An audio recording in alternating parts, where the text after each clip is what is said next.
Hello साथियों, कैसे हैं आप सब। बोर्ड की तैयारी बहुत अच्छी चल रही होगी।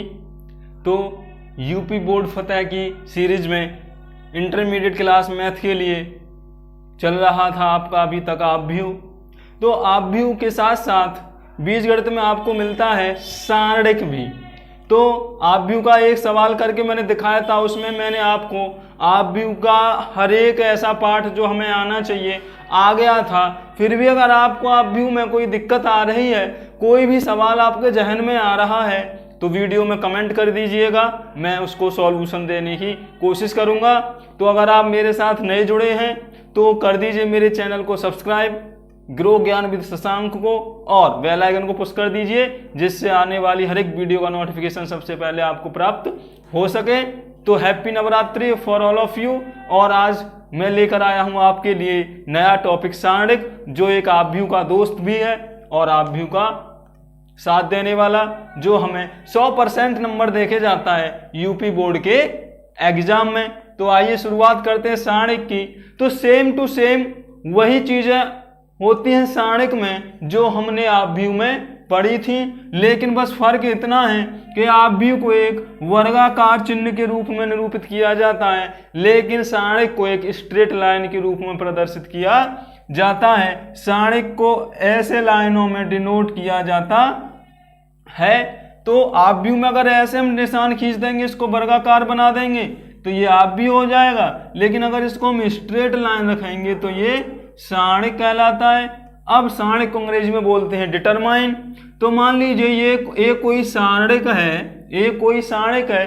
तो जैसे अगर इसमें मैं नंबर दे दूं यहां पर आपको A B C D E F G H और I, तो सेम आपको नजर आ रहा होगा, अरे ये तो हमने आव्यूह में पढ़ा था, सेम ऐसे ही था। तो जब सेम ऐसे ही था तो सेम ऐसे ही है। तो इधर वाली जो लाइन थी उसको क्या बोलते थे हम, पंक्ति या रो, और ऐसे जो लाइन थी उसको बोलते थे हम कॉलम या स्तंभ। तो कोई दिक्कत नहीं होगी। ये वाली थी R, ये वाला था C, तो C और R में कोई दिक्कत नहीं होगी। इनके सारणिक के जो अवयव हैं वो कौन कौन है, ABCDEFGHI। क्रम इसका आपको नजर आ रहा होगा 3×3, यानी पंक्ति गुणा स्तंभ में आप क्रम बता देते हो, और सारणिक में आप उनका मल्टीप्लाई करके बता देते हो इसमें कितने अवयव हैं। लेकिन अब हमारे पास एक क्वेश्चन आता है कि आखिरकार हम इस सारणिक का मान कैसे ज्ञात करेंगे। तो उसके लिए मैं 2 डिजिट ले लेता हूं ऐसे करके, 5 6 7 और 8 और 9, ऐसे करके मैंने सारणिक के अवयव ले लिए। कोई सारणिक बना रखा है और बोला है कि भाई इस सारणिक को हल कीजिए। तो हल करने का बड़ा सिंपल तरीका होता है इसका कि आप किसी भी पंक्ति के सापेक्ष विस्तार कर दीजिए, और जब विस्तार हो जाएगा वही आपका सारणिक का मान कह लाएगा। तो सारणिक का मान निकालने के लिए आपको क्या करना पड़ेगा कि पहले 1 लिया। ये आप आव्यूह में सीख चुके होंगे, जिनको नहीं समझ में आ रहा वो दोबारा समझ लीजिए।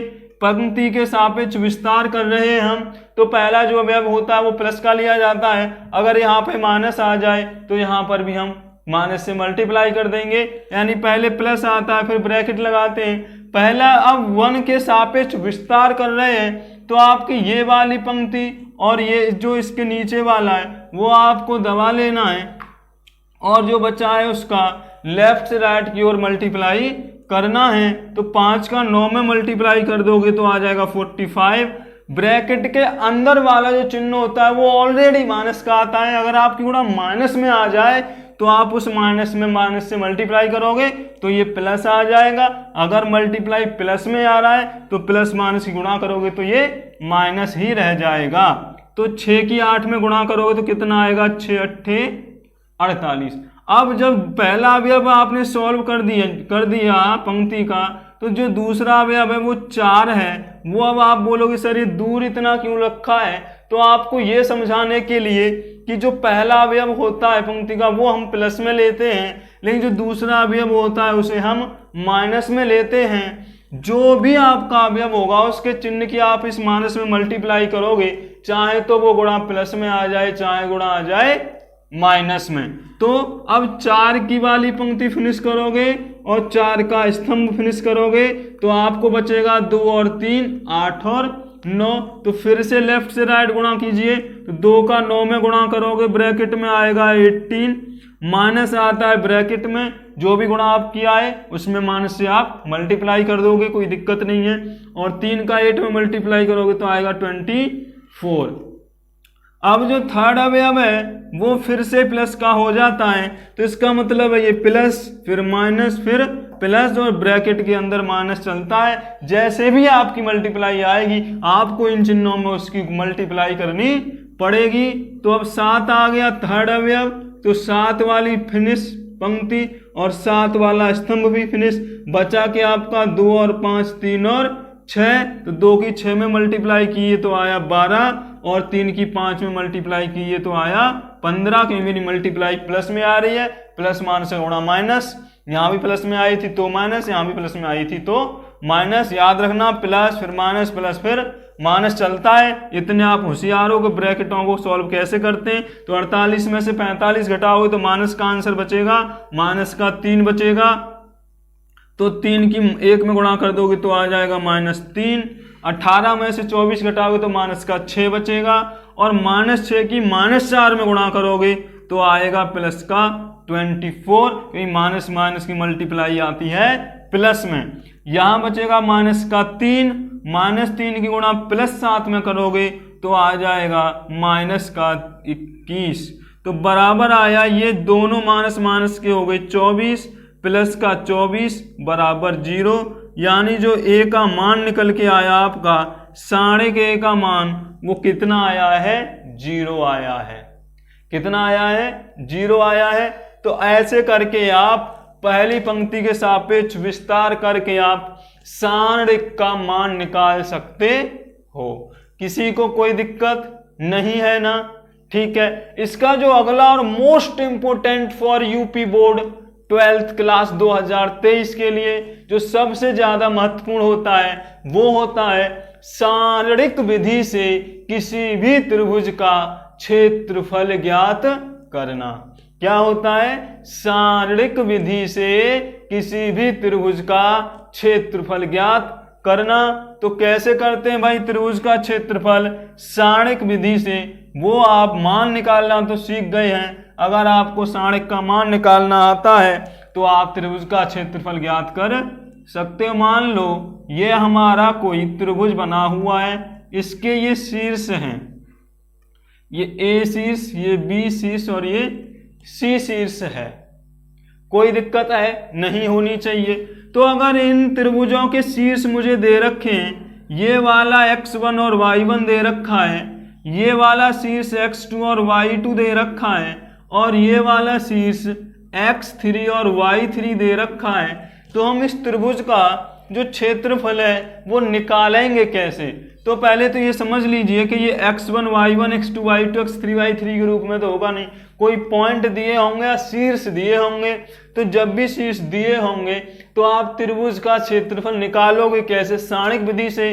तो उसका बड़ा सिंपल सा फॉर्मूला है, वो आप याद कर लीजिए। अगर आपको त्रिभुज के शीर्ष दिए हुए हैं तो त्रिभुज का क्षेत्रफल जो है वो निकलेगा कैसे? तो त्रिभुज के क्षेत्रफल के लिए फॉर्मूला लिखेंगे, समझेंगे। डेल्टा से निरूपित करते हैं। सारणिक बना लोगे आप, स्तंभ बनाओगे, ये जो आपको x3 x2 और x1 दिख रहे हैं, तो x1 यानी पहला शीर्ष आप पहली पंक्ति बना दोगे सीधा सीधा, x1 y1। दूसरी को दूसरी पंक्ति बना दोगे x2 y2। तीसरी को तीसरी पंक्ति बना दोगे x3 y3। और तीसरा जो स्तंभ है वो अपनी तरफ से आप यूनिटी ले लोगे, यानी एक एक ले लोगे। और जब आप इसका मान निकाल दोगे तो वो निकल के आ जाएगा त्रिभुज का क्षेत्रफल। क्या निकल कर आ जाएगा? त्रिभुज का क्षेत्रफल। कोई दिक्कत है यहाँ पर आपको? तो मेरे हिसाब से तो नहीं होनी चाहिए। जो भी आपको शीर्ष दिए हुए हैं उन्हें क्रम से लिखिए और उनको बनाइए पंक्ति। लेकिन आपको जो लास्ट स्तंभ है 1 1 1 वाला वो आपको अपनी तरफ से ऐड करना पड़ेगा। तो आप निकाल सकते हैं त्रिभुज का क्षेत्रफल। अब मान लीजिए आपको ये दे रखे हैं, यदि किसी त्रिभुज के शीर्ष 2, 0 -3, 2 और -1, -2 हैं, तो इस त्रिभुज का आप क्षेत्रफल ज्ञात कीजिए। तो बड़ा सिंपल है भाई, याद रखना बोर्ड के लिए बहुत महत्वपूर्ण है। तो ये सवाल हम ज्ञात करके देखते हैं। तो मैंने त्रिभुज का फॉर्मूला पहले याद होना चाहिए, वो मैंने यहाँ पे लिख रखा है। अगर मैं यहाँ पे देखूंगा तो ये वाला x1, ये वाला y1, ये वाला x2, ये वाला y2 और ये वाला x3, ये वाला y3 हो जाएगा। आप जरूरी नहीं है कि इसी को x1 y1 मानो, आप इसको भी मान सकते हो, इसको भी मान सकते हो, इसको भी मान सकते हो, यानी कोई सा शीर्ष आप कभी भी कुछ भी ले सकते हैं। तो लगाइए भाई फॉर्मूले में, x1 कितना दे रखा है 2, y1 कितना दे रखा है 0 और ये 1 मैंने अपनी तरफ से, x2 कितना दे रखा है -3, y2 कितना दे रखा है 2, ये अपनी तरफ से, x3 है -1 और y3 है -2 और 1 अपनी तरफ से। कोई दिक्कत नहीं है। पहली पंक्ति सापेक्ष विस्तार करिए, वैल्यू निकालिए। तो पहले 2 आया प्लस का, ब्रैकेट स्टार्ट, ये वाला फिनिश, ये वाला फिनिश, 2 का मल्टीप्लाई 1 में करेंगे तो आ जाएगा 2, माइनस आएगा 2 1 2, माइनस में मल्टीप्लाई आ रही है माइनस की 2, अब यहाँ माइनस की मल्टीप्लाई करेंगे तो हो जाएगा प्लस का 2, यानी माइनस ऑलरेडी यहाँ पर आता है। अगर माइनस की मल्टीप्लाई आएगी तो यहाँ माइनस हो जाए प्लस हो जाएगा, और अगर प्लस में मल्टीप्लाई आएगी तो यहाँ पर माइनस रहेगा। अब माइनस का 0 आएगा, दूसरा अवयव है 0, तो 0 वाली पंक्ति फिनिश, 0 वाला स्तंभ फिनिश। -3 की 1 में गुणा करोगे तो आएगा माइनस का 3, ऑलरेडी माइनस आता है। -1 की 1 में करोगे तो आएगा -1, मल्टीप्लाई में माइनस ऑलरेडी है तो इसलिए ये हो गया प्लस। अब आया तीसरा अवयव -+1, प्लस, पहले प्लस फिर माइनस फिर प्लस। अगर यहाँ भी ये माइनस में आ रहे हैं तो आप मल्टीप्लाई करके सॉल्व कर लोगे।